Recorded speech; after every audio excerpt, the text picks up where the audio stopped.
Pak Luhut, bagaimana Anda melihat arti dari kemenangan Trump untuk Indonesia, Pak? Ya, itu salah satu diskusi kami dengan Ruhir Sarma. Ya, gimana Trump ini menang? Tapi nanti kan bukan hanya Trump saja. Bagaimana dia membangun kabinetnya kan? Siapa-siapa orangnya? Ya kita harus lihat satu-satu lah. Saya belum berani berkomentar banyak, tapi mengenal beberapa orang bekas pembantu dekat Pak Trump ini, Presiden Trump ini, ya menurut saya orangnya pragmatik juga ya. Jadi, dan dia sudah bertelepon dengan Presiden Prabowo, yang menurut saya ya sangat bersahabat. Ya nanti kita lihat yang jadi isu kan masalah tarif dia ini. Betul. Gimana, dan kedua ada statement dia nanti kalau kita akan lihat negara-negara ini bisa kita kelompokin tier 1, tier 2, tier 3, dan seterusnya. Ya itu memang kita harus hati-hati melihat. Tapi saya sarankan kepada mereka sih pada beberapa waktu yang lalu, ya saya bilang ngapain kalian banyak berkelahi di luar, ya, perang di sana, perang di sini, ya, domestik aja dulu gitu. Itu pembicaraan-pembicaraan saya pada mereka. Tapi saya kira ya Indonesia mulai dikenal sama Trump ini, saya kira karena ya buktinya akan diterima dengan Presiden Prabowo, cepat sekali mereka berkomunikasi. Ya.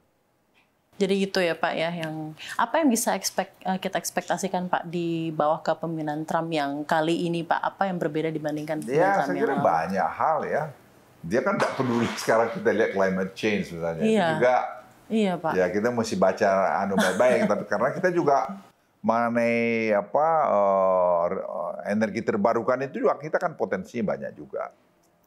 Jadi memang ya Amerika ini setiap 4 tahun ganti presiden tuh berpengaruh kalau presidennya tuh nggak pro. Misalnya climate change dia kayaknya nggak percaya, dia mau ambil banyak minyaknya sendiri sehingga dia bisa produksi besar. Dia tidak tergantung Timur Tengah lagi.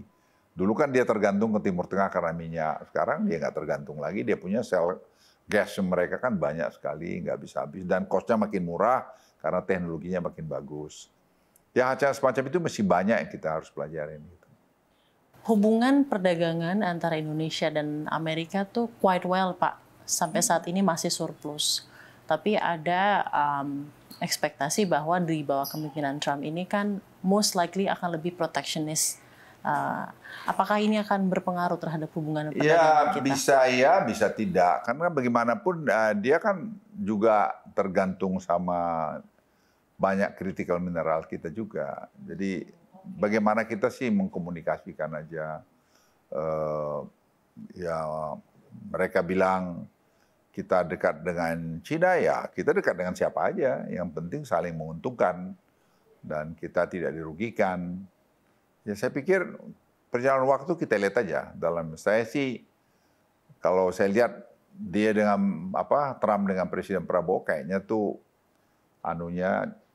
chemistry-nya cocok gitu. Jadi mereka bisa bicara dengan baik lah.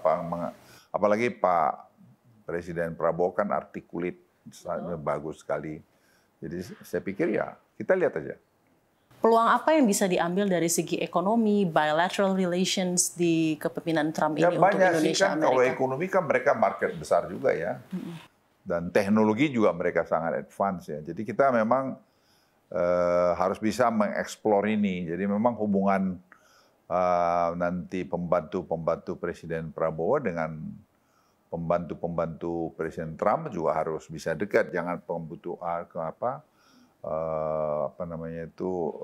formal saja. Yang kedua kita harus konsisten juga. Masalah legal kita, masalah policy kita, ya jangan policy kita tuh gonta-ganti yang mereka juga pusing gitu. Tapi sampai sekarang saya lihat sih oke. Oke.